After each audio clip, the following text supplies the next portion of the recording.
사도행전 4장입니다. 사도행전 4장 13절부터 22절까지 말씀 보겠습니다. 사도행전 4장 13절부터 22절, 제가 한 절, 여러분들이 한 절 그렇게 교독합니다. 사도행전 4장 13절부터 22절입니다.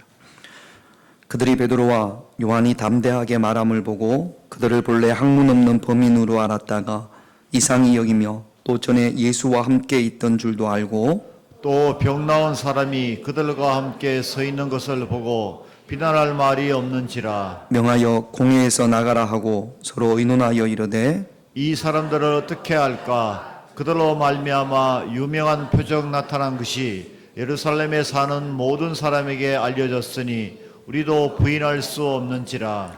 이것이 민간에 더 퍼지지 못하게 그들을 위협하여 이후에는 이 이름으로 아무에게도 말하지 말게 하자 하고 그들이 불러 경고하여 도무지 예수의 이름으로 말하지도 말고 가르치지도 말라 하니 베드로와 요한이 대답하여 이르되 하나님 앞에서 너희의 말을 듣는 것이 하나님의 말씀을 듣는 것보다 옳은가 판단하라. 우리는 보고 들은 것을 말하지 아니할 수 없다 하니 관리들이 백성들 때문에 그들을 어떻게 처벌할지 방법을 찾지 못하고 다시 위협하여 놓아 주었으니 이는 모든 사람이 그 된 일을 보고 하나님께 영광을 돌림이라. 이 표적으로 병 나은 사람은 40세나 되었더라. 아멘. 북한이 경제적으로 너무 어렵지 않습니까? 그래서 먹고 사는 게 너무 힘들어서 그래서 자기가 태어난 그 조국을 버리고 탈북하시는 분들이 있습니다.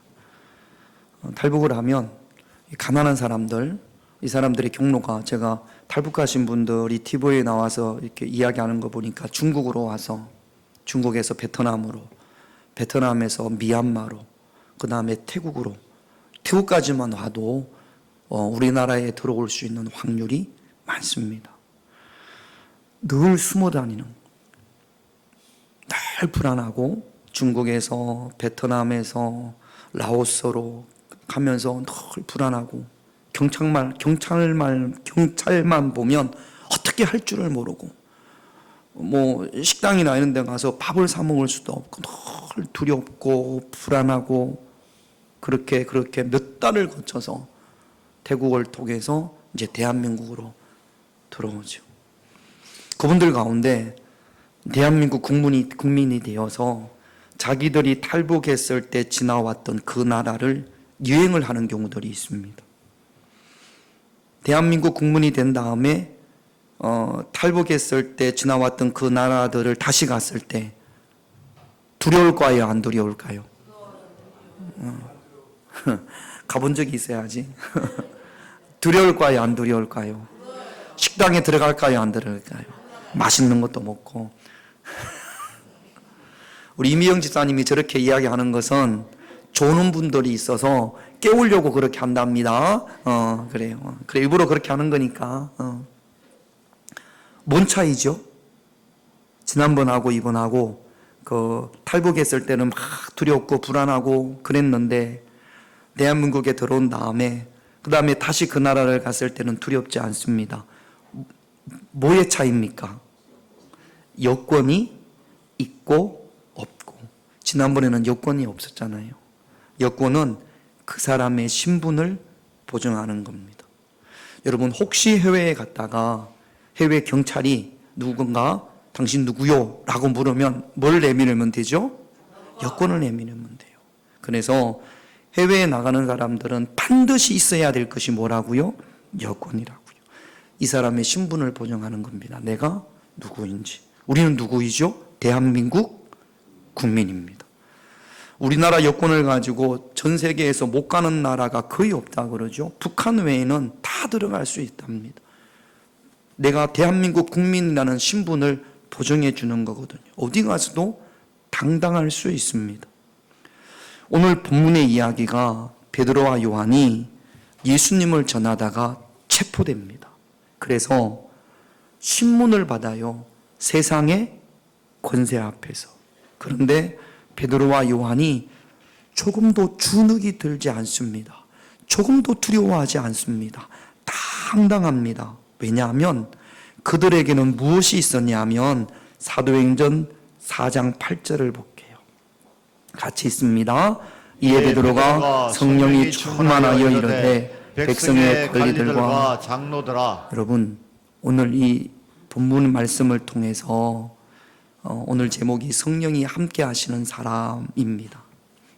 성령이 함께 할 때 우리가 기도하고 뭐 방언으로 하고 이거 말고 성령이 함께 할 때 세상과의 관계 가운데서 성령이 함께하는 사람들은 어떤 삶을 살아가느냐를 통해서 몇 가지 본문에서 살펴볼 수가 있습니다. 베드로와 요한과 반대되는 모습이 내가 있다면 내 안에 누가 없는 거라고요? 성령이 충만하지 않는 거라고요. 성령이 함께 하시지 않는 거라고요. 성령이 함께 했던 베드로와 요한이 어떠했는지, 세상의 권세 앞에서 어떻게 했는지 먼저 오늘 읽었던 본문 13절을 같이 있습니다. 그들이 베드로와 요한이 담대하게 말함을 보고 그들은 본래 학문 없는 범인으로 알았다가 이상히 여기며 또 전에 예수와 함께 있던 줄도 알고, 따라합시다. 담대했다. 담대했다.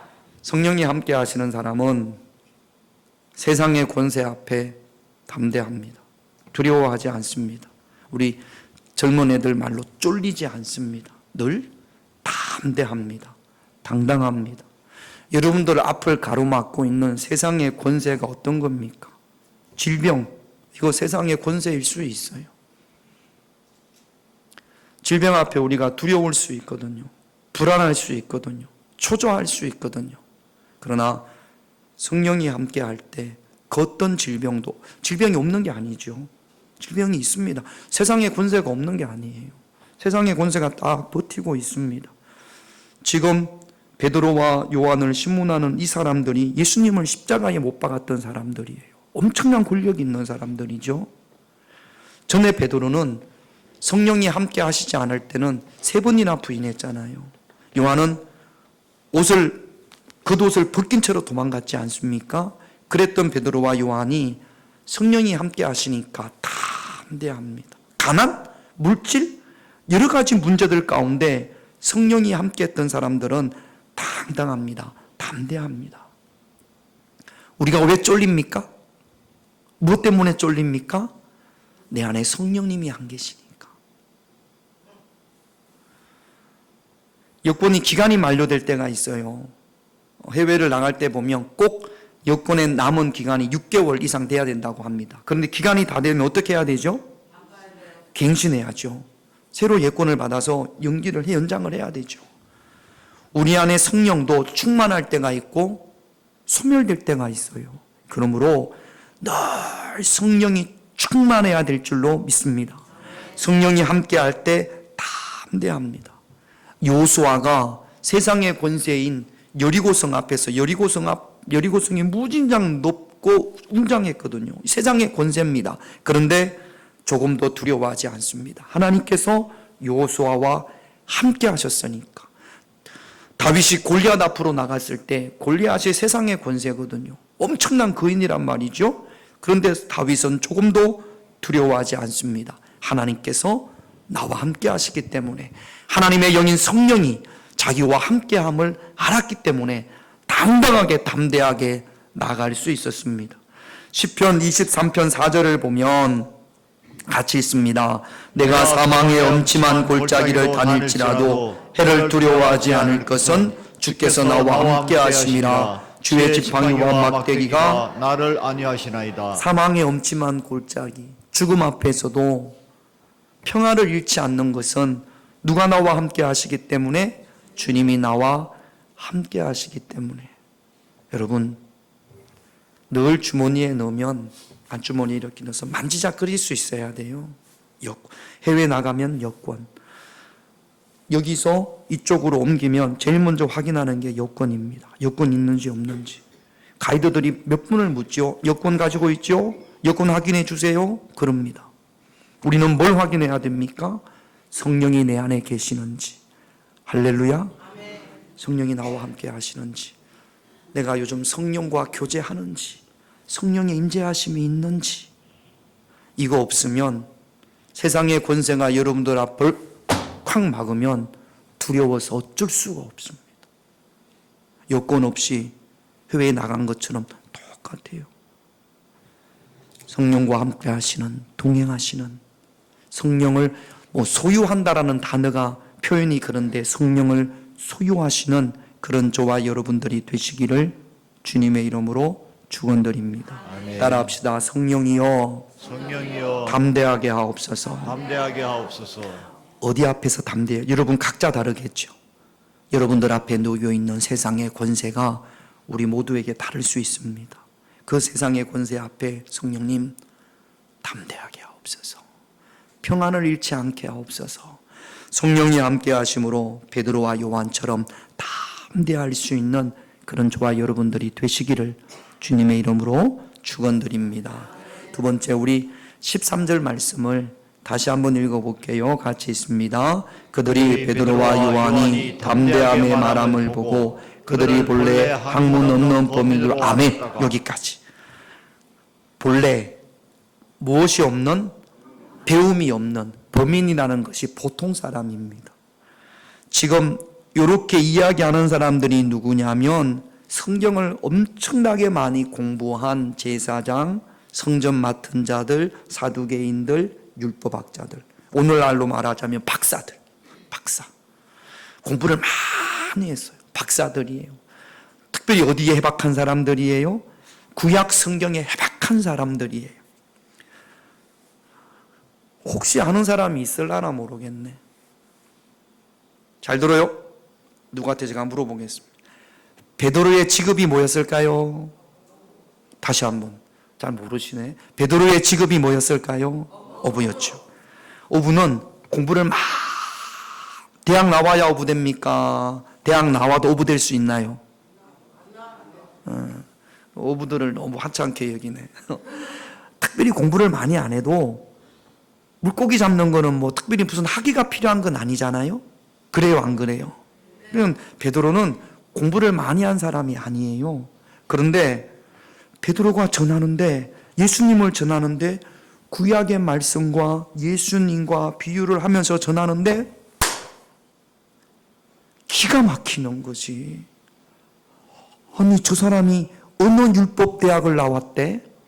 어디서 석사학위를 받았대? 어디서 박사학위를 받았대? 바울은 가말리엘 문화생이라고 그랬거든요. 그 스승이 유명한 랍비입니다. 아니, 공부도 안 한 것 같은데, 아니, 안 했어요. 공부를 한 적이 없습니다. 율법학교에 가서. 그런데 공부를 많이 한 자기들보다 훨씬 더 성경의 해석이 뛰어나고 기가 막히는 거죠. 본래 학문 없는 범인으로 알았다가, 베드로와 요한이, 베드로가 어떻게 이렇게 성경을 유식하게 박사보다 더 잘 이야기할 수 있을까요? 왜 그렇습니까? 그 안에 누가 계시기 때문에? 눈 떠요? 누가 계시기 때문에? 성령님이 계시기 때문에. 요한복음 14장 26절을 볼게요. 같이 있습니다. 보혜사 곧 아버지께서 내 이름으로 보내실 성령, 그가 너희에게 모든 것을 가르치고 내가 너희에게 말한 모든 것을 생각나게 하리라. 성령의 말하게 하심을 따라. 누가 가르쳐 주세요? 성령님이 가르쳐 주세요. 누가 생각나게 하세요? 성령이 생각나게 하세요. 여러분, 세상의 지식이 아닌 성령님이 주시는 지혜가 있는 줄로 믿습니다. 여러분 아마 많이 들으셨을 거예요. 무디라고 미국에서 아주 유명한 부흥사가 있습니다. 이분이 원래 구두수성공이었어요. 구두수성공은 공부를 많이 해야 하나요? 공부를 안 해도 구두수성공이 구두닦기가 될 수 있나요? 공부 별로 안 해도 뭐 구두닦기가 할 수 있죠. 그런데 자, 박수 3번 맞춥시다. 시작! 자, 저 좀 봐요. 저 좀 봐. 무디가 은혜를 많이 받았어요. 근데 은혜를 많이 받은데 무디는 뭘 하고 싶었냐면 교회에서 저런 위언이나 은우를 가르치는 교회 학교 선생님이 너무 하고 싶었어요. 그런데 초등학교도 못 나왔네. 글자도 잘 모르네. 근데 무디가 너무 하고 싶어가지고 교회 학교 부장 선생님을 찾아갔어요. 부장님, 왜 그러시냐? 제가 교회 학교를 한 반 맡을 수 있을까요? 국민학교도 못 나왔거든. 글자도 잘 모르거든. 이런 사람한테 우리 아이 맡길 수 있어요, 없어요? 아무리 교회 학교라고 하지만 주일학교 선생님 할 수 있을까요, 없을까요? 그럼 어떻게 해야 돼요? 선생님들이 다 짜여져 있어서 밭을 많이 없습니다. 안 된다고 그러면 못하니까. 그러니까 무디가 그럼 뭐라고 그랬냐면, 부장님, 그러면 교회 안 다니는 애들, 그런 애들을 내가 전도하면 그 반을 제가 맡으면 안 될까요? 라고 했답니다. 이건 가능해요, 안 가능해요? 그렇게 하라고. 그렇게 하시라고. 교회 안 다니는 애들, 골목에 있는 애들 모아서 그래서 교회 데리고 오면 그 반은 당신이 하라고. 그렇게 했답니다. 그런데 몇 달이 지나니까 그 교회 전체 어린이 교회 학교보다 무디가 전도해서 한 반이 훨씬 더 많았다라는 거예요. 할렐루야. 누가 주신 지혜예요? 성령이 주시는 지혜예요. 성령이 주시는 지혜. 저보다 후배인데 요즘 그 유튜브에서도 많이 나오더라고요. 저기 경기도 파주에서 목회하시는 감리교 목사님 중에 거기는 교인이 몇만 명 된다고 그래요. 제가 4학년 때 그분이 1학년 신입생이었습니다. 추성민 목사라고, 제가 나온 학교가 그렇게 공부를 잘해야 되는 학교는 아니에요. 입학할 수 있는 학교는 아니에요. 근데 이분은 우리 학교를, 제가 나온 그 학교를 10수 만에 들어왔어요. 10수가 뭐죠? 재수해 본 사람도 있고 삼수해 볼 수도 있는데, 시험 쳐가지고 떨어지고, 시험 쳐서 떨어지고, 시험 쳐서 떨어지고, 시험 쳐서 떨어지고, 시험 쳐서 떨어지고, 시험 치고 떨어지고, 떨어지고, 10번 만에 대전에 있는 모건대학을.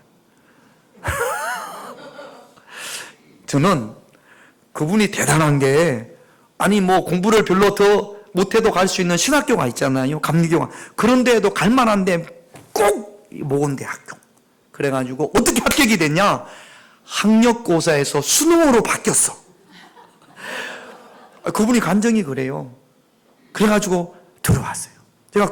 제가 4학년이었으니까 제가 학교 부선 임원이어서 1학년으로 데리고 오리엔테이션을 갔는데 그분이 있었던 것 같아요. 십수해서. 공부를 잘했겠어요? 못했겠어요? 못했으니까 십수를 했겠지. 공부를 잘했으면 십수를 해서 들어왔겠습니까? 근데 그분이 학교를 졸업하고 지금 파주에서 목회하는데요. 교인이 10,000명이 넘어요. 파주 세계로 검남교회는 엄청나게 거대한 교회입니다. 유명한 교회입니다. 공부를 잘해서 그렇게 부흥을 시켰을까요? 저보다는 공부를 못한 것 같아. 그러니까 십수에서 저보다 나이도 많아요. 몇 살 많은 것 같아요. 3-4살 많은 것 같아. 그러니까 저하고도 같이 시험을 쳤겠지. 근데 저는 되고 그분은 떨어졌겠지. 십수했으니까. 저보다 한 2-3살 많은 것 같아요. 그러니까 십수를 했으니까 저랑도 같이 시험을 쳤을 거예요. 근데 저는 공부를 잘해서 합격이 됐고, 그분은 공부를 못해서 떨어져가지고 96년도에 들어왔던가. 그런데 지금은 얼마나 목회를 잘하는지 몰라요. 누가 지혜를 주셨어요? 성령이 지혜를 주셨지. 저는 성령의 지혜가 조금 부족한 모양입니다. 여러분, 성령이 주시는 지혜가 있어요. 성령님께서 가르치고 성령님께서 생각나게 하시는 게 있어요. 이것은 세상의 지식하고는 달라요. 따라합시다. 성령님, 지혜를 주시옵소서. 배운 적이 없는데 무디처럼 또 주성민 목사님처럼 하나님의 말씀이 살아있는 거죠. 지혜롭게 하나님께서 알려주시니까 여러분들에게도 그런 성령이 주시는 지혜를 사모하시기를, 그런 지혜가 우리 입에서 우리 마음에서 또 선포되기 위해서는 내 안에 누가 계셔야 돼요? 성령님이 계셔야 돼요. 여기 우리 성남 사거리에 가면 성남감리교회가 있습니다. 오래된 교회예요. 그 교회 출신 중에 이 성함이 어떻게 되죠? 원종수. 아이고 그래 눈 뜨고 원종수 권사님, 원종수 장로님. 그분이 여기 중촌동에 살았는데 거기서부터 새벽에 성남교회로 새벽 예배를 걸어서 왔답니다. 옛날에는 다 이게 논밭이었다네요. 그런데도 이렇게 교회를 왔는데 이분이 대전고등학교를 공부를 좀 했으니까 대전고등학교를 들어갔죠. 대전고등학교를 들어가가지고 가보니까 밴드부가 너무 멋있어. 쫙 차고 빰빠라빰빰 부르니까 밴드부를 들어갔어요. 공부를 잘했겠어요? 못했겠어요? 전교에서 꼴찌했답니다. 전교에서 꼴찌하는 게 쉬운 게 아니에요. 여러분 1분만 다 찍어도 전교에서 꼴찌 안 해요. 희한하게 정답을 피해가는 거지. 근데 이분이 내가 이제 공부를 해야겠다 그래가지고 고등학교 2학년 때인가 밴드부를 그만두고 공부를 시작을 했는데 기초가 있어요 없어요? 안 되는 거예요. 그래가지고 이분의 간증을 보면 새벽 기도 때 나는 무조건 목사님보다 오래 기도한다. 목사님이 들어가셔야 나는 집에 간다. 고등학생이 그렇게 기도했답니다. 그런데 언제부터 하나님께서 은사, 지혜, 능력을 주시는데 눈만 감으면 교과서가 다 보이더라는 거예요. 딱 감으면. 그래가지고 그분 간증에 그렇게 돼 있어요. 이렇게 하면 또 책이 넘어간다네. 그래가지고 이게 사실처럼 딱 찍어 들어오는 건지. 그래가지고요 대전고등학교 꼴찌하던 사람이 서울대학교 의대를 들어갔어요. 꼴찌로. 1등으로 들어간 건 아니고 꼴찌로 들어갔어요. 왜 꼴찌로 들어갔냐? 눈만 감으면 교과서가 다 보이는데 교과서가 보여도 못 푸는 게 있어요. 학문이. 그게 뭐예요? 수학은 안 되더래. 다 보여도 답이 없으니까. 그래가지고 서울대 의대를 꼴찌로 들어갔는데 졸업할 때는 서울대 의대를 수석으로 졸업했습니다. 지금 미국에서 아마 지금은 이제 연세가 많으셔서 은퇴를 하셨을 거예요. 암 전문이에요. 누가 지혜를 주신 거예요? 성령님이 지혜를 주신 거예요. 내가 열심히 해서 열심히 공부해서 하는 지식도 있겠지만 성령이 주시는 지혜가 있어요. 다시 한번 따라합시다. 성령이여, 지혜를 주시옵소서. 지혜를 주시옵소서. 우리가 이런 지혜가 있어야 될 줄로 믿습니다. 특별히 사람과의 관계 속에서 해야 할 말과 하지 말아야 할 말, 참 지혜가 필요합니다. 성령이 함께 하심으로 그런 지혜를 얻어 누릴 수 있는 그런 저와 여러분들, 가끔 우리가 성령으로 충만하다 보면 깜짝 놀랄 때가 있어요. 어떻게 내가 이런 말을 했지? 어떻게 이 상황에서 전혀 생각지도 못한 내가 말을 해놓고도 내가 깜짝 놀라는 경우들이, 그런 경우들이 있어요 없어요? 있어요. 너무 하나님의 은혜에 감사해요. 성령이 주시는 지혜거든요. 그런 지혜를 받아 누릴 수 있는 베드로처럼, 요한처럼 그런 저와 여러분들이 되셔야 될 줄로 믿습니다. 세상의 권세들이 사두개인, 바리새인, 제사장 이런 사람들이 막 베드로와 요한을 위협합니다. 그런데 그렇게 막 위협하면서 죽일 수 없었던 이유는 14절을 볼게요. 같이 있습니다. 또 병 나은 사람이 그들과 함께 서 있는 것을 보고 비난할 말이 없는지라. 무슨 병에서 나왔죠? 안전병이 나면서부터 한 번도 걷지 못했던 사람을 베드로와 요한이 일으켰지 않습니까? 변화된 사람이 있네, 옆에 있어요. 여러분, 성령이 함께 하시는 사람은요, 성령이 충만한 사람은요, 잘 보세요. 반드시 내 주변 사람들에게 선한 영향력을 끼칩니다. 여러분, 날 때부터 안전병이 된 사람, 이 사람이 예수의 이름으로 일어났지만 예수의 이름으로 일으킨 사람이 누구예요? 베드로와 요한이에요. 멀쩡히 잘 걷는 사람을 주저앉힌 것이 아니라 한 번도 걷지 못했던 사람을 베드로와 요한이 일으켰단 말이죠. 선한 거예요? 악한 거예요? 너무나 선한 거지. 너무나 선한 거지.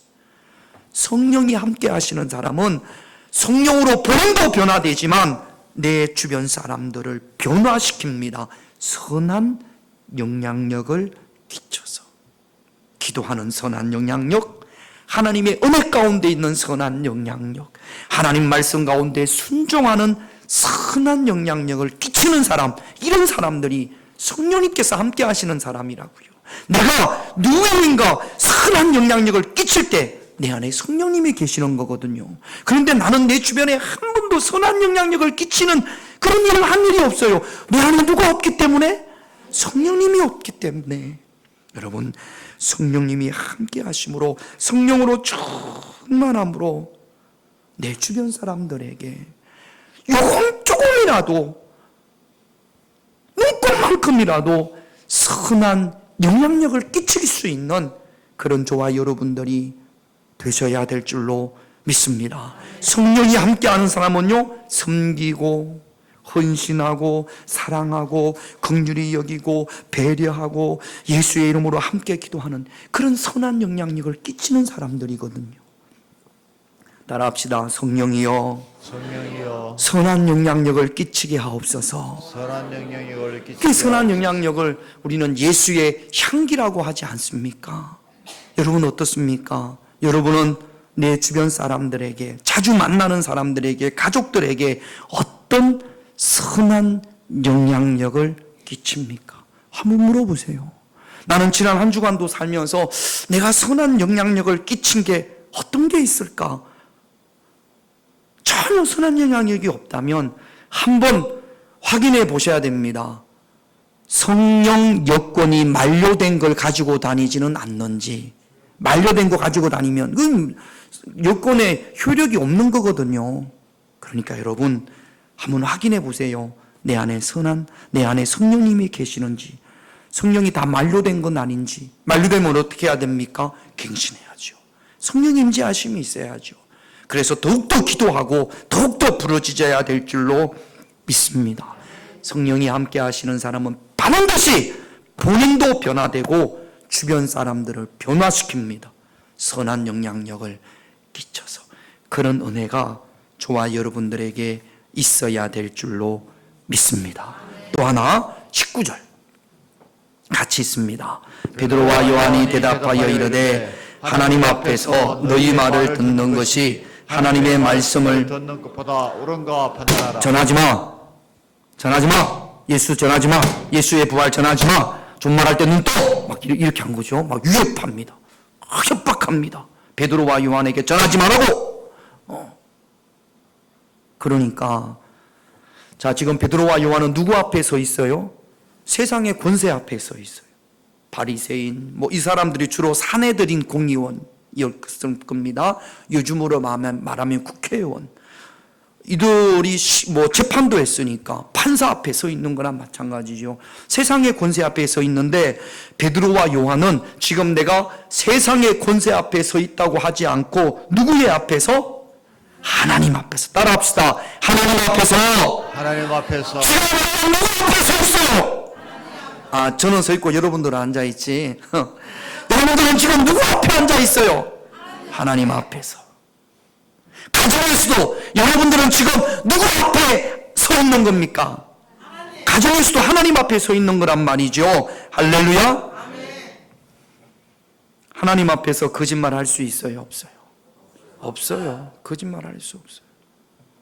내가 하나님 앞에 있지 않다고 하기 때문에 거짓말이 술술술술 나오는 거죠. 내가 하나님 앞에 있다고 하면 거짓말 못합니다. 하나님 앞에 있으면 교만할 수 있어요? 없어요? 하나님 앞에 있으면 교만할 수 없습니다. 어떻게 하나님 앞에서 교만합니까? 하나님 앞에서는 위선, 외식을 들 수 없습니다. 로마서 1장에 보면 하나님 앞에 있지 않기 때문에 형제에게 거짓을 말하고 자랑하고 교만하고 분쟁하고 수군수군하고 비방한다. 그렇게 되어져 있습니다. 여러분 어디에 있든지 하나님 앞에 있어야 될 줄로 믿습니다. 시편 139편 1절에서 4절을 보면, 자, 이게 보면 나를 아십니다. 하나님께서 아시는데 내 생각을 아시고, 2절에 보면 내 생각을 아시고, 3절에 보면 내 행위를 아시고, 4절에 보면 내가 하는 말을 하나님께서 하세요. 생각과 행동과 말을 아시는 분이 하나님이 다 하신단 말이죠. 하나님 앞에서는 우리는 거짓을 말하는 사람, 교만한 사람, 자기 자랑하는 사람, 위선하는 사람, 수군수군대는 사람, 다른 사람을 흠잡는 사람, 그런 분들은 적어도 그 거짓말을 할 때 또는 수군수군할 때 그때는 누구 앞에 서 있는 것이 아니에요? 하나님 앞에 서 있는 것이 아니죠. 따라합시다. 성령이여, 성령이여 하나님 앞에 있게 하옵소서. 하나님 앞에 있게 하옵소서. 라틴어로 하나님 앞에가 코람데오라고 합니다. 그거 한번 볼까요? 따라 뭐라 하나님 앞에서라는 말이 라틴어로 뭐라고요? 코람데오. 제가 찾아보니까 코람데오의 반대말이겠죠. 코람 호니미부스. 호니미부스는 뭐냐면 사람들 앞에. 코람데오, 코람 호니미부스. 여러분들은 어떤 삶을 살아가십니까? 코람데오의 삶을 살아가겠죠. 에베소서 6장 6절을 볼까요? 같이 있습니다. 눈가림만 하여 사람을 기쁘게 하는 자처럼 하지 말고 그리스도의 종들처럼 마음으로 하나님 뜻을 눈가림만 한다라는 것은 보일 때만 잘하는 사람, 뒤돌아서면 달라지는 사람, 이런 사람의 이 삶이 코람 호님이 붙습니다. 앞에서 다르고 뒤에서 다른 사람, 코람 호님이 붙어. 신앙이 좋은 것 같은데 실제로 그 삶을 보면 그렇지 않단 말이죠. 말과 행동이 늘 하나님 앞에 있어야 될 줄로 믿습니다. 성령이 충만했던 베드로는 세상의 권세 앞에서도 자기들은 세상의 권세 앞에 있다고 생각하지 않고 누구 앞에 있다고? 하나님 앞에 있다고. 하나님 앞에 있으니까 사람을 기쁘시게 하는 것이 아니라 하나님을 기쁘시게 하는 거죠. 그래서 바울은 이렇게 이야기합니다. 고린도후서 5장 9절 같이 있습니다. 그런즉 우리는 몸으로 있든지 떠나 있든지 주를 기쁘시게 하는 자가 주를 기쁘시게 할 수 있는 저와 여러분들이 되시기를 주님의 이름으로 축원드립니다. 할렐루야. 다섯 번째 19절을 다시 한번 볼게요. 19절을 보면 제가 있습니다. 베드로와 요한이 대답하여 이르되 하나님 앞에서 너희 말을 듣는 것이 하나님의 말씀을 듣는 것보다 옳은가 판단하라. 무엇이 옳은가 판단하라. 너희의 말과 하나님의 말씀, 너희의 생각과 하나님의 뜻 두 개 중에 어떤 것이 옳은지 판단하라. 여러분, 사람의 말과 하나님의 말씀, 이게 똑같으면 모르지만 서로 다를 때 어떤 것이 옳습니까? 사람의 말이 옳습니까? 하나님의 말씀이 옳습니까? 하나님의 말씀이 옳죠. 그러므로 우리는 성령이 충만한 사람, 성령님과 함께하는 사람은 사람의 생각과 하나님의 뜻을 분별할 줄 아는 사람이에요. 할렐루야. 자, 선악과 먹으면 하나님은 선악과 먹으면 어떻게 된다? 종은 죽어라. 뱀은, 사단은, 귀신은 아담과 하와에게 선악과 먹으면 어떻게 되리라? 하나님과 같이 되리라. 아담과 하와가 하나님의 말씀과 뱀의 말 중에 어떤 것을 따랐습니까? 뱀의 말을 따랐단 말이죠. 우리가 뭔가 행동을 하려고 할 때 내가 이렇게 하는 것이 내 생각인지 하나님의 뜻인지를 분별할 수 있어야 될 줄로 믿습니다. 내가 내일 만나면 그 사람 만나면 내가 이렇게 말해야지. 내가 만나면 말이지. 내가 이렇게 이야기해야지. 잘 들어요. 이렇게 내가 콱 쏘아 붙여야지. 그걸 기도하는 거지. 하나님, 내가 내일 그 사람 만나는데 지난번에 그 사람이 나에게 이렇게 상처를 줬는데 나보고 이마에 주름살이 3개나 있다고 그랬는데 내가 보니까 그 사람도 이마에 머리가 희두만 어떻게 내가 만나면 이렇게 팍 쏘아줘야지. 만나기만 해봐라. 그리고 이제 기도했단 말이죠. 그랬을 때 하나님이 사랑해라, 용서해라, 긍휼히 여겨라. 성경에 보면 그런 이야기가 있어요, 없어요? 자, 그랬을 때 내가 내 생각과 하나님의 뜻을 분별할 수 있어야 됩니다. 분별의 조건은 뭐냐 하면 분별하고 나서 내 마음대로 했어요. 그러면 돼요, 안 돼요? 누구의 뜻을 따라야 돼요? 하나님의 뜻을 따라야지. 성령이 충만한 사람은, 성령이 함께하는 사람은 내 육신의 생각, 정령의 생각을 내려놓고 분별해서 하나님의 뜻을 따르는 사람입니다. 할렐루야. 우리의 삶 속에 이런 일들이 많아요, 안 많아요? 많아요. 내 성격대로, 내 감정대로 쏟아내는 말들이 얼마나 많은지 모릅니다. 하나님의 뜻대로, 하나님의 말씀대로 좀 정제되어져서 하나님의 뜻을 쫓아서 하나님의 말씀에 다스림을 받아서 말을 해야 되는데 그냥 내 생각대로, 내 마음에 있는 감정대로 쏟아내는 경우들이 많단 말이죠. 성령과 상관없는 삶입니다. 여러분, 오늘 베드로는 그러잖아요. 너희의 말과 하나님의 말씀.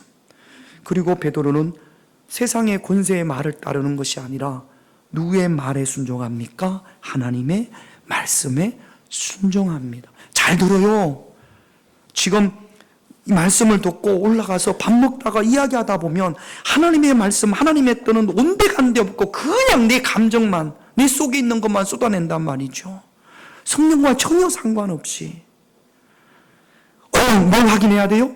성령님이 계신지 안 계신지 이렇게 펴보고, 아이고 만료가 됐으면 얼른 새로 받아야죠.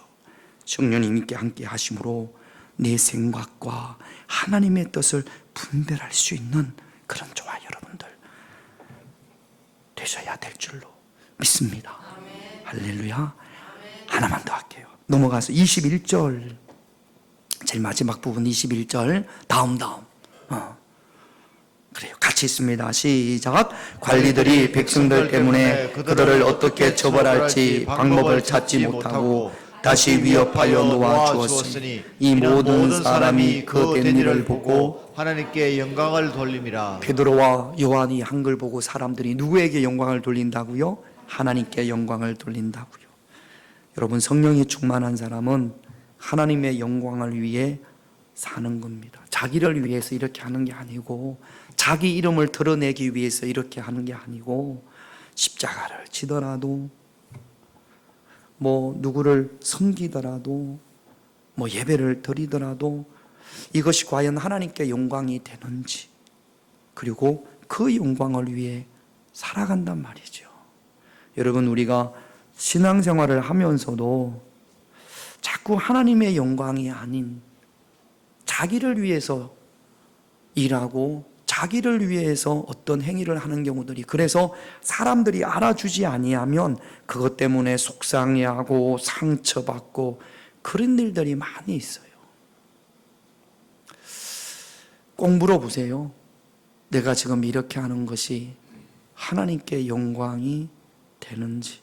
이제 막 신앙생활을 하는 그런 초신자들한테 그걸 요구하기는 어렵죠. 그러나 적어도 우리 권사님들, 장로님들, 목회자들은 말할 것도 없고요. 내가 지금 이렇게 하는 것이 하나님께 영광이 되는지. 하나님께 영광이 되지 못한다면 여러분 멈추셔야 됩니다. 하나님의 영광을 위해 사는, 늘 하나님의 영광을 바라볼 수 있는 그런 저와 여러분들이 되셔야 될 줄로 믿습니다. 성령이 임재한 사람, 성령이 충만한 사람은 하나님의 영광을 위해 사는 겁니다. 여러분, 기도 제목 보겠습니다. 기도 제목이 좀 많은데 큰 소리로 같이 읽었으면 좋겠습니다. 1번 같이 있습니다. 시작. 성령이여 담대하게 하옵소서. 다시 한번 1번 시작. 성령이여 담대해야 될 부분이 어떤 데입니까? 여러분 각자 다를 거예요. 기도하면서 하나님, 내가 그 앞에서 담대하게 하옵소서. 질병도 있고 경제적인 것도 있고 어떤 관계도 있고 미래도 있을 겁니다. 이게 다 세상의 권세거든요. 하나님, 성령이 내 안에 계셔서 담대하게 하옵소서. 여러분들에게는 어떤 것이 여리고성이고 여러분들에게는 어떤 것이 골리앗입니까? 성령님 함께 하셔서 담대하게 하옵소서. 2번 같이 있습니다. 큰 소리로 시작. 성령이여 지혜가 필요합니다. 하나님, 그때 지혜를 주시옵소서. 그때 지혜가 없어서 너무나 힘들었습니다. 성령님, 나에게 지혜를 주시옵소서. 기도하십시다. 3번 같이 있습니다. 성령이여 선한 영향력을 끼치게 하옵소서. 내가 선한 영향력을 끼쳐야 될 환경, 장소 또는 모임이 어떤 것이 있습니까? 우리가 모든 곳에서는 아니더라도 적어도 거기에서만큼은 내가 선한 영향력을 끼치게 하옵소서. 특별히 우리 자녀들에게 선한 영향력을 끼칠 수 있는 그런 저와 여러분들이 되시기를 우리 기도했으면 좋겠습니다. 네 번째 같이 있습니다. 성령이여 늘 하나님 앞에 이번 주도 하나님 앞에 있기를 우리 기도하십시다. 5번 시작. 성령이여 분별할 수 있는 능력을 분별해야 됩니다. 아우 세상이 너무 어지럽습니다. 어떤 게 하나님의 뜻인지를 잘 모를 때가 있습니다. 세상 일 말고도 개인적인 문제 가운데에서도 내 생각과 하나님의 뜻을 분별할 수 있는 능력, 성령이 나와 함께 하심으로 그런 능력이 있어야 됩니다. 마지막 6번째 같이 있습니다. 성령이여 하나님의 영광을 위해 살게 하옵소서. 우리의 모든 삶이 하나님 앞에 영광이 되어져야 할 줄로 믿습니다. 좀 많지만 이 6가지 기도 제목 가지고 우리 찬양하고 함께 기도하겠습니다. 성령